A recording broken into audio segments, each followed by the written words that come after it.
Baghdad کی گلیاں ہمیشہ کی طرح ہلچل سے بھری ہوئی تھی۔ دکانوں سے خوشبوئیں، آوازیں اور رنگ برنگی چیزیں دیکھ کر کسی کا بھی دل مچل اٹھتا تھا۔ انہی گلیوں میں ایک بھولا بالا کسان عبداللہ اپنے گاؤں کی سیدھی سادی زندگی چھوڑ کر آیا تھا، دل میں امید لیے کہ وہ یہاں محنت کر کے اپنی تقدیر بدل لے گا۔ اس کے ہاتھ میں ایک چھوٹا تھیلا تھا جس میں ماں کی دی ہوئی روٹیاں اور ایک پرانی چادر تھی۔ عبداللہ کے گاؤں میں فصل اچھی نہ تھی اور وہ بغداد کی سنہری گلیوں میں اپنی قسمت آزمانا چاہتا تھا۔ جیسے ہی عبداللہ بازار میں داخل ہوا، ایک چمکدار کپڑوں میں ملبوس شخص ابن سلیمان نے اسے دیکھ لیا۔ ابن سلیمان بغداد کے مشہور ٹھگوں میں سے تھا اور نئے آنے والے دیہاتیوں کو آسان شکار سمجھتا تھا۔ اے بھائی، کہاں سے آئے ہو؟ اس نے میٹھے لہجے میں پوچھا۔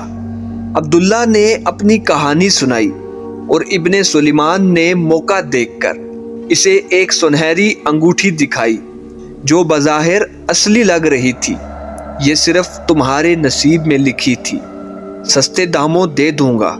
عبداللہ نے خوش ہو کر انگوٹھی خرید لی، مگر جلد ہی اسے احساس ہوا کہ وہ نکلی تھی۔ وہ افسردہ ہو کر ایک طرف بیٹھ گیا، لیکن اس کا عزم کم نہ ہوا۔ عبداللہ کی معصومیت پر چوٹ لگی تھی، مگر وہ ہار ماننے والا نہ تھا۔ اس نے بازار میں لوگوں کی چالاکیوں کو سمجھنا شروع کیا اور ہر روز مختلف دکانوں میں جاتا، سوداگروں کی باتوں کو غور سے سنتا اور بغداد کی زبان کو سمجھنے کی کوشش کرتا۔ اسی دوران ایک نیک دل تاجر حکیم رحمت سے اس کی ملاقات ہوئی، جس نے عبداللہ کو سکھایا کہ کس طرح سودے بازی کی جاتی ہے اور دھوکے بازوں سے بچا جاتا ہے۔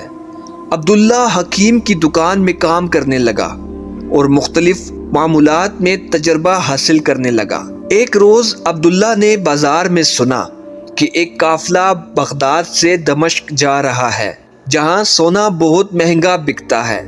اس کے کان کھڑے ہو گئے اور ایک شاطر ٹھگ ابن زکریا نے موقع دیکھ کر عبداللہ کو ایک نقلی سونے کی اشرفیوں کی تھیلی دی اور وعدہ کیا کہ اسے 3 گنا منافع ہوگا۔ عبداللہ نے اپنی ساری جمع پونجی لگا دی، مگر جیسے ہی قافلہ روانہ ہوا، ابن زکریا غائب ہو گیا۔ عبداللہ کو ایک اور دھچکا لگا، مگر اس بار اس نے فیصلہ کیا کہ وہ مزید دھوکہ نہیں کھائے گا۔ عبداللہ نے فیصلہ کیا کہ وہ ٹھگوں کو انہی کے طریقے سے سبق سکھائے گا۔ اس نے حکیم رحمت کی مدد لی اور ایک منصوبہ بنایا۔ اس نے بازار میں مشہور کیا کہ اس کے پاس ایک قیمتی راز ہے جو صرف منتخب تاجروں کو ہی بتایا جائے گا۔ جلد ہی ابن سلیمان اور ابن زکریا اس کے جال میں آ گئے۔ عبداللہ نے بڑی چالاکی سے انہیں جھوٹے معدوں میں الجھا دیا اور شہر کے قاضی کے سامنے ان کی اصلیت بے نقاب کر دی۔ قاضی نے دونوں کو سخت سزا دی اور عبداللہ کا اعتماد بڑھ گیا۔ جب ابن سلیمان اور ابن زکریا کو سزا ملی تو عبداللہ کی ایمانداری اور ہوشیاری کے چرچے پورے بغداد میں ہونے لگے۔ لوگ اس سے مشورہ لینے آتے اور جلد ہی وہ ایک کامیاب تاجر بن گیا۔ اس نے اپنی والدہ کو بھی بغداد بلا لیا اور اپنے گاؤں کے لوگوں کو بغداد کی چالاکیوں سے بچنے کی تعلیم دی۔ عبداللہ نے نئی تجارت شروع کی اور بغداد کے بازاروں میں اس کی پہچان بن گئی۔